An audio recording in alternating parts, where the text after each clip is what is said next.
అనేక రకాలుగా అని మనం ప్రచారం చేస్తాం.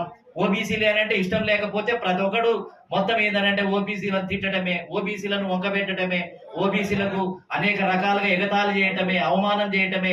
వీళ్ళు మనుషులే కాదన్నట్టు, వీళ్ళకి అసలు ఏమి అక్కర్లేదన్నట్టు, వీళ్ళకి అసలు ఏమి తెలివే లేదన్నట్టుగా మాట్లాడే వాళ్ళు కూడా ఉన్నారు. ఈ దేశంలో రకరకాలుగా ఉన్నారు. తోటి మనుషులను గౌరవించాలనే ఇంగిత జ్ఞానం కూడా లేదు కొంతమందికి. ఈ దేశంలో ఉన్నటువంటి సమాజంలో అహంకారం పడగలు విప్పి ఉసగొడుతుంది. ఇంకెంతకాలం? కాబట్టి ఎంతకాలం అణిగిమణిగి ఉండాలి? కనీసం ఈ రిజర్వేషన్లన్న పోనీ, కనీసం ఇవంటి లోపాలు ఉన్నాయి అనుకుందాం.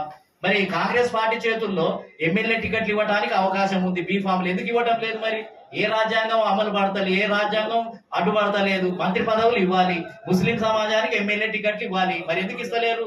కాంగ్రెస్ పార్టీ చేతుల్లోనే ఉంది కదా. బడ్జెట్ ఎందుకు సమానంగా పంపిణీ చేయటం లేదు? రాజ్యాంగం అంటేనేమో కోర్టులు ఇవన్నీ అడ్డుపడుతున్నాయని అంటాం. కాంగ్రెస్ పార్టీ చేతిలో ఉన్న వాటిని ఎందుకు ఇవ్వటం లేదు? నామినేటెడ్ పదవులు ఎందుకు ఇవ్వటం లేదు? కాంట్రాక్టులలో ఎందుకు వాటాలు ఇవ్వటం లేదు? అంటే ఏంటిది ఇది? అంటే కాంగ్రెస్ పార్టీ అన్ని పార్టీలు వ్యతిరేకం, బీసీలకు కోర్టు వ్యవస్థలు వ్యతిరేకం, బ్యూరోక్రసీ వ్యతిరేకం, ప్రభుత్వం వ్యతిరేకం. మరి ఎక్కడ పోవాలి బీసీలు? అంటే ఈ దేశంలో బీసీలు ప్రజలు కాదా? అంటే వీళ్ళకి ఇక బతకడానికి వ్యవస్థలలో భాగస్వామ్యం లేదా? బీసీల తర్వాత ముస్లిం సమాజమే కదా. ముస్లిం సమాజము బీసీ సమాజాన్ని కార్నర్ చేసి మొత్తం ఏంటిది అని అంటే అనగదొక్కి వీళ్ళకు దక్కాల్సిన, ఈ రెండు వర్గాలకు దక్కాల్సినవన్నీ మిగతా వర్గాలు కొల్లగొట్టి అనుభవిస్తుంటే, కళ్ళకు కనపడుతుంటే ఎవడు మాట్లాడు? నోరు మూసుకుంటున్నారు. ప్రజాస్వామ్యవాదులని రోజు మాట్లాడుతుంటారు. ఇక్కడ మొత్తం సెమినార్లు, వర్క్ షాపులు పెట్టి మాట్లాడుతుంటారు. కనపడటం లేదా మరి వాళ్ళకు? రెడ్డి సామాజిక వర్గం ఆధిపత్యం కనపడటం లేదా? ఒక్కరోజన్న ప్రెస్ మీట్ పెట్టి ఈ రెడ్డి సామాజిక వర్గం అంతా నిండిపోయింది, దీన్ని సమానం చేయాలని ఎన్నడన్నా చెప్పారా? ఈ కింది వర్గాలకు ఇవ్వాలి, అన్యాయం ఇది అని చెప్పారా? ఈ రెండు మూడు కులాలే పరిపాలిస్తున్నాయని ప్రోగ్రెసివ్ వాదులు కదా కొంతమంది భుజాన్ని వేసుకొని ఇక వాళ్ళు మమ్మల్ని మించిన మేధావులు లేరంటారు. ఆందోళనలో జరిగిన దాన్ని ఏది ఎక్కడో జరిగినది ఇతర దేశాల్లో మొత్తం సామ్రాజ్యవాదమే పడగలు విప్పుతుంది. ఆ దేశంలో జింబాబ్వే ఇవి మొత్తం ఏందనంటే మాట్లాడుతుంటారు. అక్కడ జరిగిన అన్యాయం గురించి రోజు ఆర్టికల్స్ రాస్తారు. ఈడ జరిగిన అవమానాన్ని, ఇక్కడ జరిగిన అన్యాయం గురించి ఒక్కడన్నా మాట్లాడు, ఒక ఆర్టికల్ రాయరు. అంటే ఏంటి ఇది? పక్షపాతం, ఈ వివక్షత ఎందుకు కొనసాగుతుంది? కాబట్టి ఏంటిది అని అంటే ఖచ్చితంగా గత్యంతరం లేని పరిస్థితుల్లోనే మేమేంటిది అని అంటే ఈ బంద్కు పిలిపివ్వాల్సినటువంటి పరిస్థితి ఉత్పన్నమైంది. కాబట్టి ఖచ్చితంగా ఈ దేశంలో అందరికీ సమానత్వం, ఈ అన్ని వర్గాలకు, అన్ని కులాలకు సమానత్వం లభించాల్సినటువంటి అవసరం ఉంది. కాబట్టి ఈ రోజు తాడో పేడో తేల్చుకొని ఈ రోజు మరి ఈ ఏదైతే మరి ఖచ్చితంగా ఈ 18వ తేదీన జరగబోయే బంద్కు అన్ని వర్గాలు మరి దీనికి సహకరించాలి అని చెప్పి తెలియజేస్తూ, మరి 18వ జరగబోయే బంద్లో మరి ప్రజలంతా కూడా, ముఖ్యంగా మరి ఇక్కడ ఉన్నటువంటి సీనియర్ వీళ్ళంతా కూడా ఎన్నో సంవత్సరాల నుంచి ఉద్యమాలు చేసి మంచి అవగాహన ఉన్నటువంటి మరి నాయకులు ఇక్కడ, పార్టీలు ఉన్నాయి. కాబట్టి ఖచ్చితంగా మనం అంతా కూడా పనిచేద్దాం సమానత్వం కోసం. సమానత్వం కోసమే మేము పోరాటం చేస్తున్నాము. మేము చేసే పోరాటం అంతా సమానత్వం కోసమే కదా. వీళ్ళందరికీ హక్కులు, అధికారాలు, ఉద్యోగాలు లభిస్తే సమానత్వం వచ్చినట్టే. ఈ కులాలన్నీ వెనుకబడి ఉండి గ్రామీణ ప్రాంతంలో ఉంటే ఇక సమానత్వం అని ఏ విధంగా చెప్తాం? 2-3 కులాలే అనుభవిస్తుంటే సమానత్వం అని ఎట్లా చెప్తాం? కాబట్టి ఖచ్చితంగా మరి 18వ తేదీన జరగబోయే బంద్లో మరి మనం అందరం కూడా పాల్గొని జయప్రదం చేసి ప్రజాస్వామ్యాన్ని పునరుద్ధరిద్దాం, సమానత్వాన్ని పునరుద్ధరిద్దాం, న్యాయాన్ని, అన్ని వర్గాలకు న్యాయాన్ని కలగజేద్దాం. ఈక్వాలిటీ కోసం మనం చేసే పోరాటం బాబాసాహెబ్ అంబేద్కర్, కాంశీరామ్ గారు, మిగతా వాళ్ళంతా చేసిన ఉద్యమం అంతా కూడా సమానత్వం కోసం చేసిన పోరాటమే. కాబట్టి మనమే నిజమైన సమానత్వవాదులు. ఈ విధంగా అడిగే వాళ్ళందరినీ వీళ్ళు కులం గురించి మాట్లాడుతున్నారు, ఇంకోటి మాట్లాడుతున్నారని వంకబెడుతున్నారు. నిజమైన ప్రజాస్వామ్యవాదులు ఈక్వాలిటీ కదా.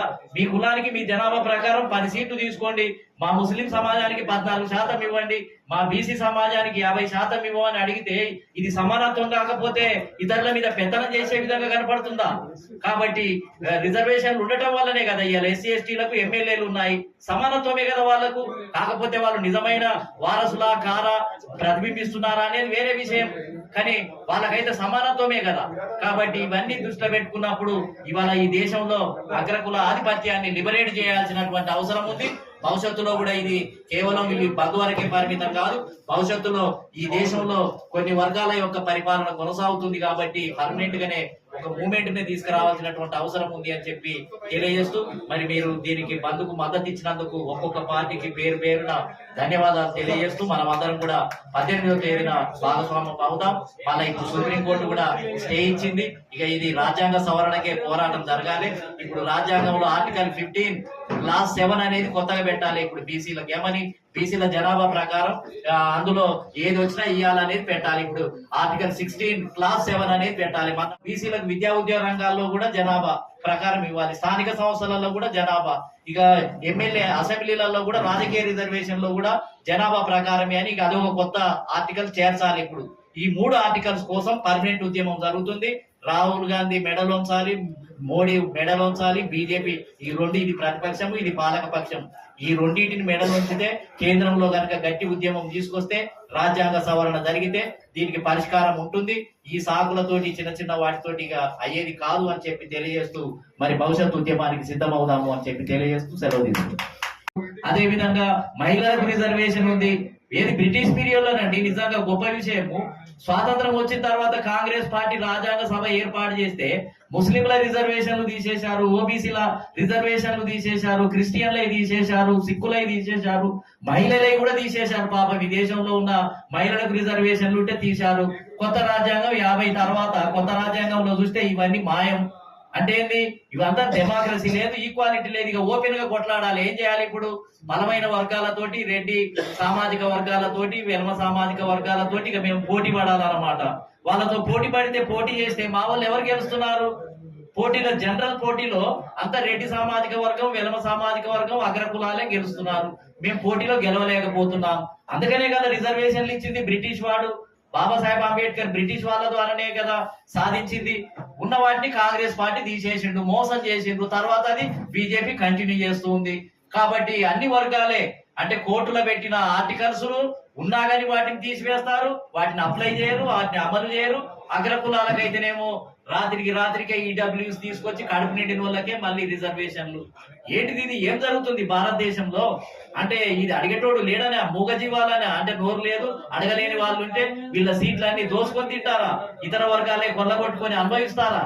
కోర్టులు దీన్ని ఎందుకు పరిశీలించడం లేదు? జనాభా లెక్కలు లేవని ఒకసారి అడుగుతారు, ఎంపెరికల్ డేటా లేదని ఒకసారి అడుగుతారు, ఇది పాత లెక్కలని అంటారు. ఇక వాళ్ళకి తోచిందే విధము వాళ్ళు వడ్డించేటోడు మనోడు కాకపోతే ఇక ఎన్ని సాకులైనా చెప్తాడు. ఇష్టం లేకపోతే ఎన్ని సాకులైనా చెప్తారు. మనకు ఒక వ్యక్తి ఇష్టం లేదా అంటే ఇక ఆయన మీద అనేక రకాల ముద్రలు